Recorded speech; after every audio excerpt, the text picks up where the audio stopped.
What happens when a society experiences, like, a massive, horrifying moral failure, a blatant act of cruelty that literally breaks the internet, but the legal system just kind of shrugs? Yeah, it's a deeply unsettling scenario to think about. It really is. Today, we are looking at a tragedy that shocked millions.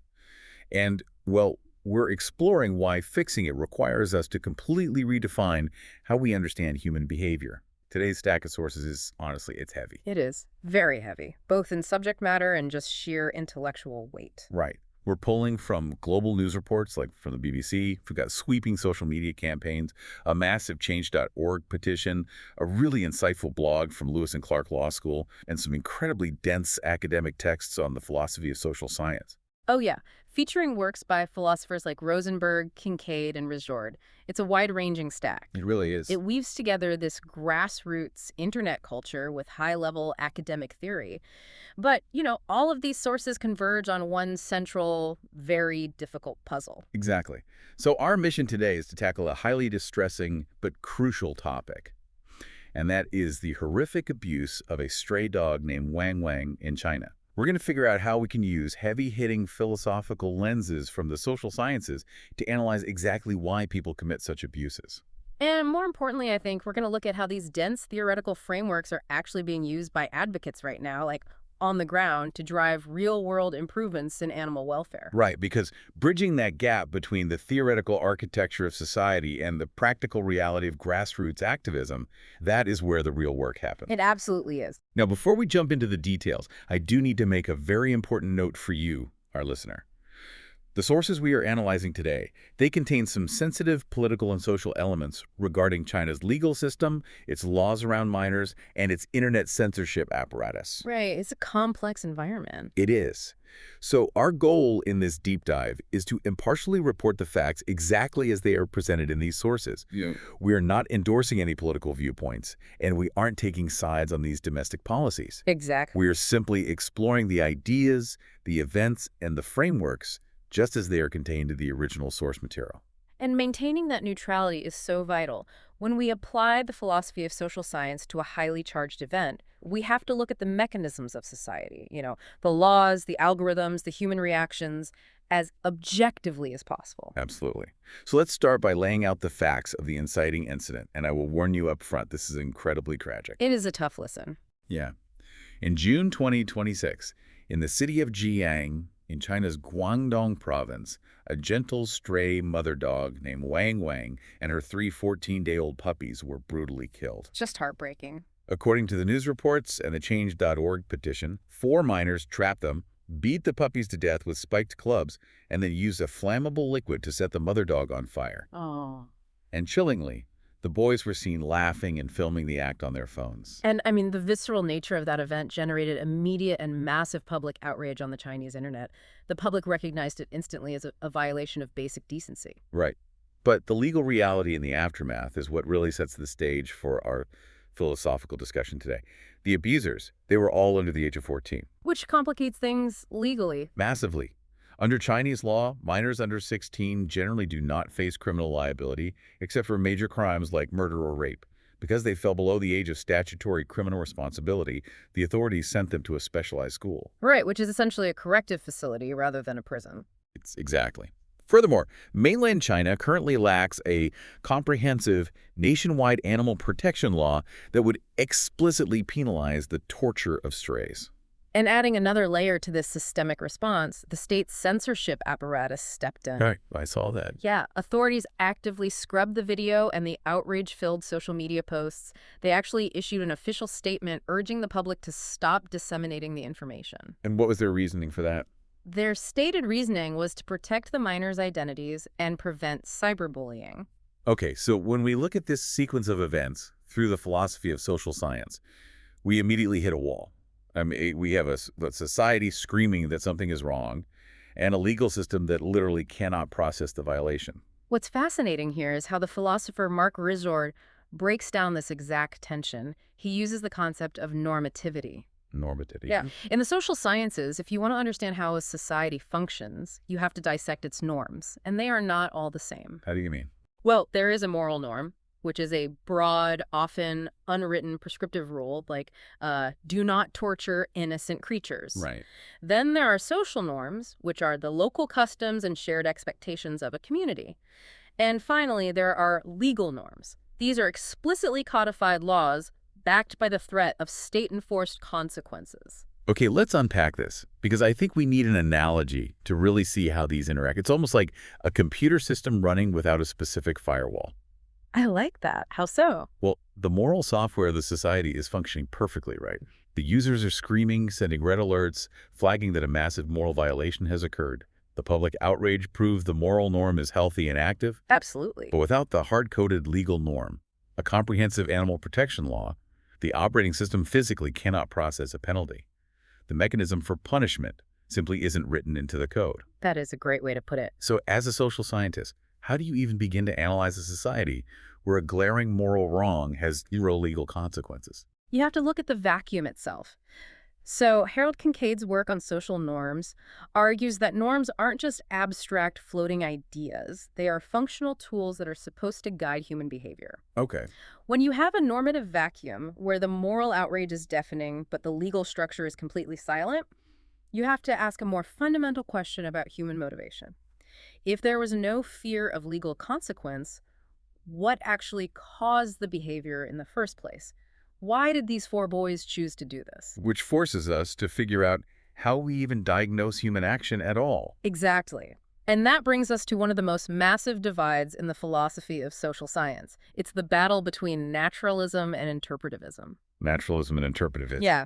If you're a researcher trying to explain the violence in Jiang, you essentially have to choose between two fundamentally different frameworks for understanding why humans do what they do. Let's start with naturalism, because if we look at this through a purely naturalistic lens, we'd essentially be acting like biologists looking at a virus, right? In a sense, yes.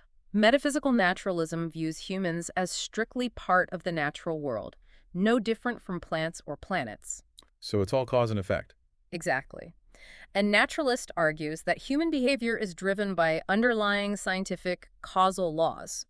Just like gravity causes an apple to fall, certain biological or environmental factors cause a human to act. So they wouldn't care about the intent. Right. A researcher using this lens wouldn't look for the meaning of the violence. They would look for environmental conditioning, neurological development at age 14, brain chemistry, or maybe psychological triggers that cause the boys to swing the club.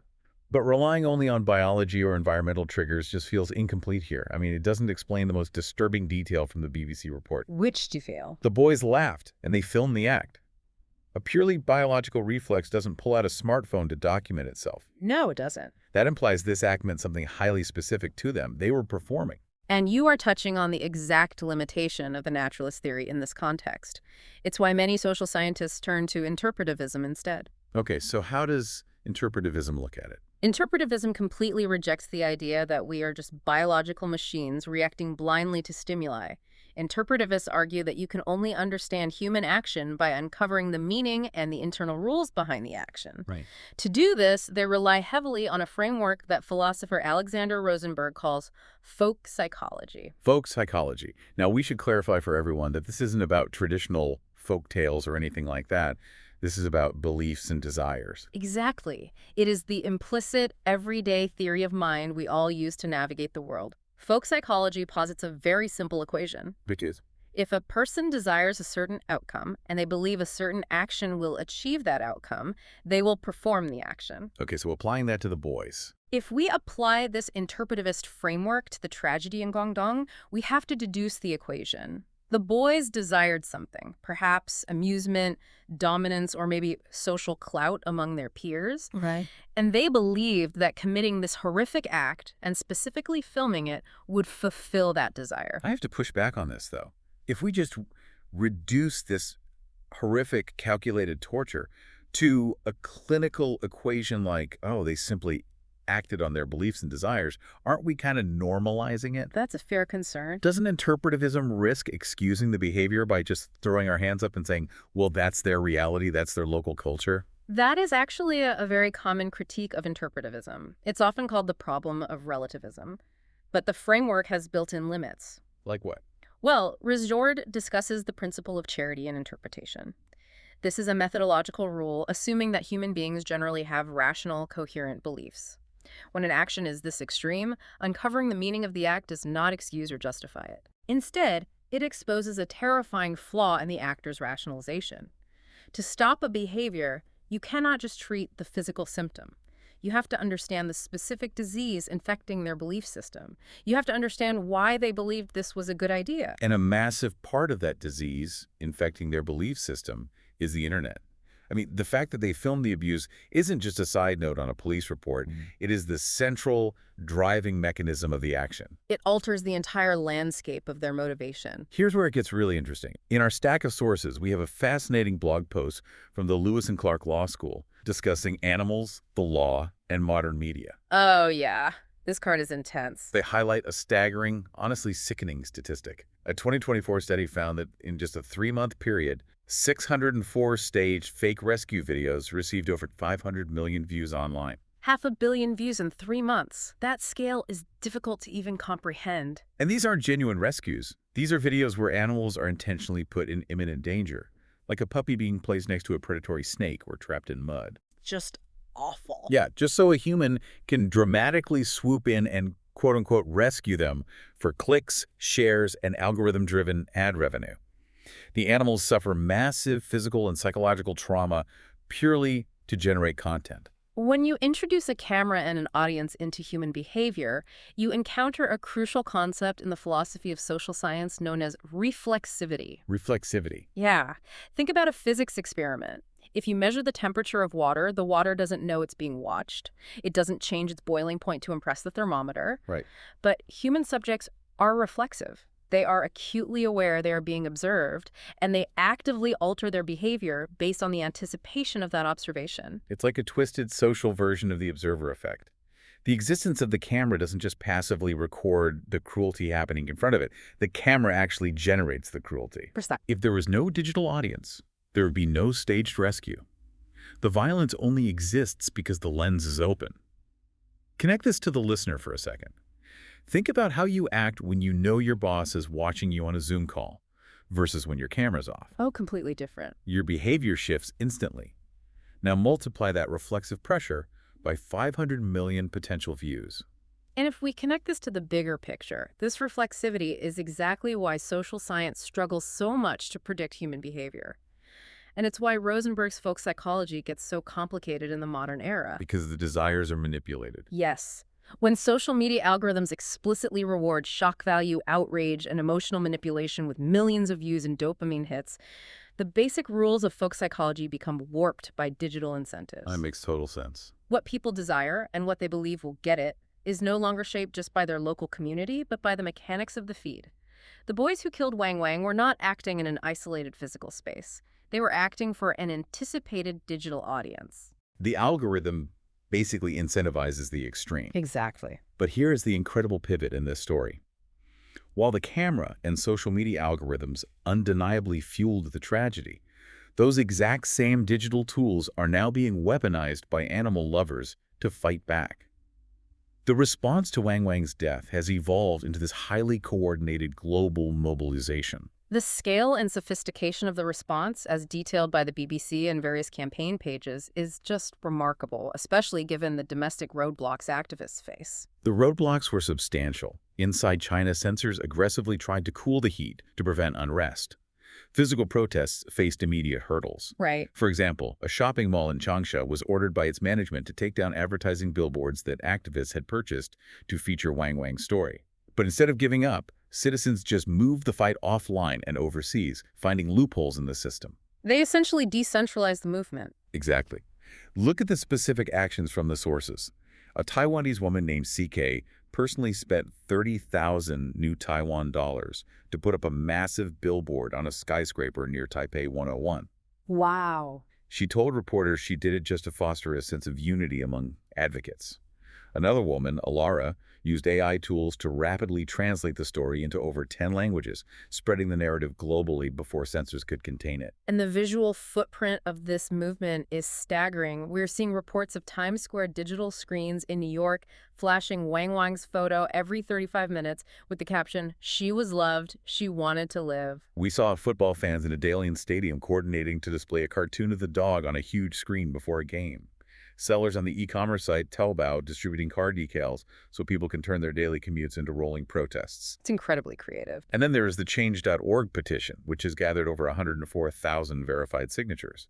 But look at their specific strategy. They're just yelling into the digital void asking for sympathy. No, they have a clear target. Right. The petition explicitly targets international brands, demanding they launch ethical audits and halt partnerships with any suppliers located in the Jiang region until local laws change. They are actively threatening global supply chains. This raises an important question philosophically. How does a movement like this actually change the fabric of a society? In the philosophy of social science, this represents the classic clash between individualism and holism. Let's break those concepts down so we can see how they apply to the activism here. Okay, so methodological individualism argues that all social events, institutions, and changes can be explained entirely by the actions and choices of individuals. Okay. The tragedy in Guangdong was an individualistic act, 4 boys making a cruel, calculated choice. But the response from the global activists is deeply, intentionally holistic. Holistic meaning. Holism argues that there are large-scale social structures and properties like economies, international reputations, and legal systems that exist above the individual. Crucially, these macroscopic structures exert downward causal pressure on the individuals within the society. So what does this all mean for Wang Wang's case? I mean, how does a billboard in Times Square or a petition threatening an ethical audit in Jiang actually create a new law in mainland China? It works because the activists realize that individual moral outrage is not enough to rewrite a legal code. By applying international diplomatic pressure, broadcasting the failure in Times Square, and threatening the corporate supply chains that fuel the local economy, they're attempting to alter the structural properties of the society itself. Oh, I see. Yeah, they are artificially creating a massive, unavoidable economic and social cost to fill that normative vacuum we talked about earlier. They are using holistic downward pressure to force the government's hand, making it more expensive to not have an animal protection law than it is to create one. Wait, I think I see what they're doing here. They are essentially hacking the two philosophical frameworks together. How do you mean? Well, they deeply understand the meaning and the emotional weight of the tragedy, which is the interpretive side, right? But they know that just being sad won't change the law. So they are using hard, causal pressure economic boycotts, international shaming, supply chain disruptions, which is the naturalistic cause and effect side. Are they basically weaponizing both philosophies to force a physical change in the law? That is a brilliant way to synthesize it. They are using the interpretivist meaning of the event to generate a naturalistic causal force. It is a textbook example of how folk psychology, thousands of individuals acting on their shared belief in justice and their desire to protect animals, can aggregate into a macroscopic social structure. And then that structure pushes down. Exactly. That structure then exerts enough downward pressure to alter the legal norms of a superpower. Okay, let's take a breath and recap this incredible journey for you, our listener. We started with a heartbreaking, highly localized tragedy in Guangdong, China. A gentle mother dog and her puppies killed by minors who face virtually no legal consequences because of a glaring gap in the legal code. And we used the concept of normativity to understand how a society can be paralyzed when there is a chasm between moral outrage and legal consequence. Then we looked at the horrific act itself through the competing lenses of naturalism and interpretivism.